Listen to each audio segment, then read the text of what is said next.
us up to date on the injury situation, please. Are Jordan Henderson and Andy Robertson available this weekend? Is Sadio Mane fully fit? And is Fabinho available as well, because we didn't see him at training last night?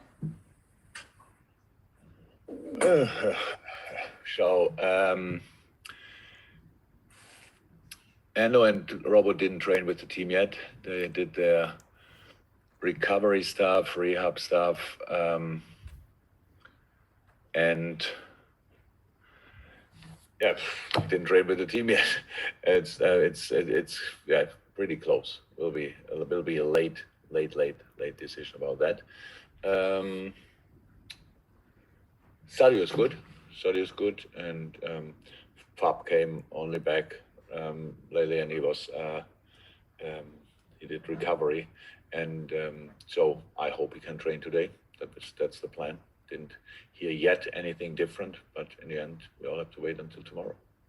And the fact that Arsenal can go above you in the table, what does that say about the importance of this game in terms of top four, but also in terms of the title race as well? Yeah, it says a lot. It's just a title race. It's a bit early for that, but to stay up there, we all know we need to stay in front of Arsenal, to stay in and around the top of the league. You need results, and we didn't have enough good results in the last few weeks. That's why the situation is like it is. And yes, we lost at West Ham. But even if we would have drawn there, the situation would not be massively different. Obviously, with the win, yes, but with the draw, not. So that's it. We know that we have to perform. We know we have to fight, and that's pretty much the most important information. Probably, we have to fight because Arsenal is a really good football team, but we are at Anfield, and we have to show that, and we have to make clear that's a massive difference for all teams and for us as well. So, and that's why. I'm really looking forward to it. It's a while ago that we played here. Now we have 3 home games in a row, but I was said a while ago, and can't wait to start. That's Alex PLP, and that's Juliet from the BBC. Alex and Sue. Hi, Jurgen. How are you? Hi, Alex. I'm good, thank you. Good. After those disappointing results in the league, would you say it was a good time for the international break to come, to reset and go again? Oh. I hate international breaks. Absolutely, no. And it didn't help from an injury point of view. So let me say it like this: if we would have played the week after, not again immediately again 3 days later, our players for sure would have had, all players who had no games would have had 2 days off. With their international, with the teams, with the national teams, they train pretty much through all this because the coaches want to have their own targets and own agenda, and they want to very often think that they have to do physical work with them as well. And no, I don't like it. And so it was not helpful. That was the question. I would have loved to play the weekend after. And Arsenal, bottom of the league at the start of the season, now just one place below you. What do you make of the way they've managed to totally transform their season? Oh, great. But I'm not surprised. Look, the season starts, the winner of the first match day. If you win the first match 4-0, you get asked questions about can you win the league, stuff like this. And you think, oh my God, it's really early. If you lose the first game, then you are directly in the relegation battle. Obviously, with the quality of Arsenal, there was never a chance that they stay where they were at the beginning of the season. And so it was always clear that they will come back. The way they came back is not normal, because they are since then have an incredible run of results, and they are good. They are good. They know they were lucky in 1 or 2 games where it could have been different. All these kind of things. Crystal Palace played an incredible game against Arsenal, for example, and I think Arsenal equalized late, if I remembered right. And but these kind of things you need to get results together, and it's what they did. And they won a lot of games, and that's where they are. But we are not surprised that Arsenal is a really good football team, and but we have to make sure that nobody forgets that we are a really good football team as well. And we lost the last game, yes, that's true. But that is over long ago, if you want, 2 weeks ago. So now we have a chance to do better, and that's what we will try. Thanks, Alex. We'll go to Juliet from the BBC, and then we'll go to James from Salzburg. Hey, Jurgen. I'm not going to ask you about Steven and Aston Villa, but something he said yesterday about you, saying that if you signed a lifetime contract right now, he'd be happy, obviously, for Liverpool and for you yourself. I know last month you spoke about, you have 3 years left on your contract until 2024. Would you look beyond that if that contract offer was there? Wow. Wow.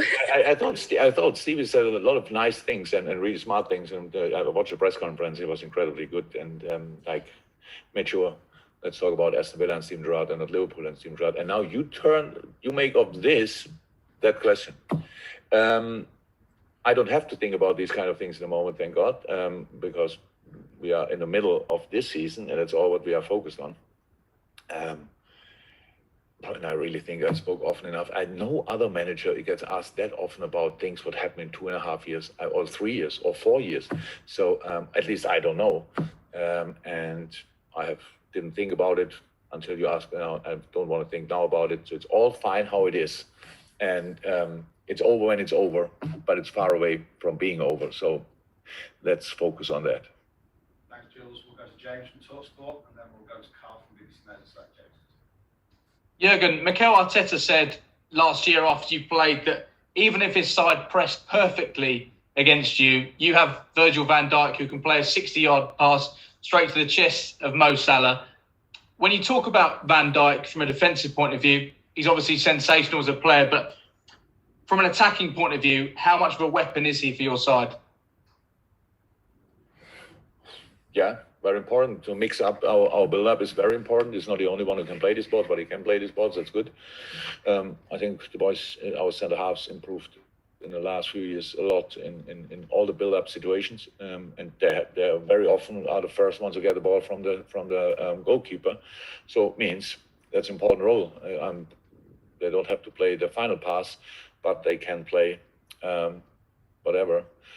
The second last or third last or whatever. So that's how it is. And the main thing about these kind of things is if you mix it up, it makes we feel that very often ourselves. It makes it just more difficult for the opposite team to adapt to it, because you think you have an idea for this pass, you have an idea for that pass, you can close the center, you close the gaps, all these kind of things, and then they play over your head. Many teams do that with us constantly, and so we thought years ago we should try that as well. And yes, it's Virgil is a really good player, and I'm really happy that we have him. And yes, he has plenty of strength, and hopefully he can show them all on Saturday.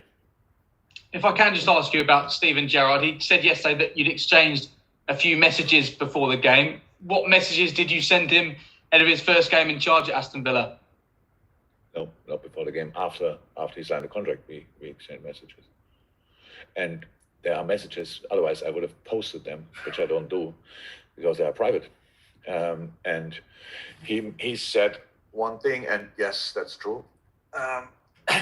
I'm looking forward to meet him, that's true. I'm really happy for him, but what we write is completely fine if that stays private. Carl with BBC Merseyside for one, then Carl Markham from the Press Association, then the hands up for the breakout section. Hi, Jurgen. Hi. Nico Williams, he played really well for Wales in the international break at left back as well. He's shown his versatility. How much has he improved? And with all the games coming up, is he going to get more game time? Do you think? Is he pushing for that for a start? He's pushing. He did it already at Preston, which is good. And Nico's a young player, and he plays at Liverpool, which is we are a pretty good football team. It's not that easy to get in the first team on his maybe natural position. I'm not sure if the really right back is the natural position, but there's Trent Alexander-Arnold, and then if he couldn't play and Nico was not fit, then James Milner played in an incredible way, to be honest. But Nico, I saw images of his performances, and he did really well, especially offensively. Big chance against Belgium in the last minute or so. It's all about pushing. And that's what he's doing, so he's not doing anything wrong. And then it's about opportunity coming up. And on the midfield, with injuries, you've used 9 different combinations. How difficult does it make it in? Does it make it in both attacking and defending, where it's not settled as you would like as well? It's not easy, but if it would be easy, our owners wouldn't be not paid that much money to sort all these problems. That's how it is. We have to deal with that. Would I wish to play always the same three? No, because we have too many games for that. But would it be cool to have the choice between 5, 6, and 7? Yes, that would be really cool. And would it be cool to have some training days together to have a look what works out in the best way? That would be cool as well. But we don't have neither nor. So we have to deal with our situation. And last year, this situation, a really strange situation, in the centre half position. This year, it looks like we have a midfield disease, and we have to deal with that. And that's what we do. But there's no excuses for anything. We wanna win football games, and we have to find a solution for the specific game. And the next one is Arsenal. Final question in this section, Carl Markham, then we'll go to the people who have hands up from Carl. Hi, Jurgen. Hi, Carl. Just to go back to the Nico situation, he's played more minutes for Wales than he has for Liverpool, and the Wales boss said this week that those players that are not playing games, he would support them looking for regular football in January. Obviously, he's thinking about his own position and what he can do for the Wales team. What do you think is a possibility that the Nico might have to go out on loan somewhere, maybe to get some minutes in January? Is that something you've even thought about yet, or is it just a question of holding on to players for the time being? We are reached all the players. The last thing I'm thinking about in the moment is who could go on loan in the winter, and think about that for in the Nico case. I can 100% understand that a colleague from Wales that he thinks it would make sense that they play, but they are nearly qualified, or they are in the what is it? They can qualify for the World Cup with a lot of players who are not first choice in their teams. So I think it makes absolute sense that Nico is here developing every day, and that's what he's doing. And to fight through the situation, that's what he's doing. Just going on loan, and you never know where he will end up. And not Nico, but in general, the player. You have to, first and foremost, you have to make sure you fight where you are, because if you don't sort your problems where you are, you will carry them with you to the next club as well. I said before, it's not easy to be a first-liner player constantly at Liverpool. We have a really strong squad, but Nico is developing, Nico is improving, and that's why Nico could play how he played again for Wales, not only against Belgium, but as well against Belgium. And that's it. Just quickly on the squad, we've spoken about Hendo, Sadio, and Robbo, but I'm just wondering, any of the longer-term ones closer to being available for you? For the weekend, no. The closest are probably Millie and Naby. I think we explained already with Curtis, we have to, would not say day by day, but probably week by week until anybody gives us the green light, or him the green light. Harvey is doing really well, but there's still some time in between now and the moment when he can start again for us. And Joe, yeah, doing well, but needs time. For Bobby, doing well, needs time. I hope I didn't forget anybody. So, but yeah, that's it.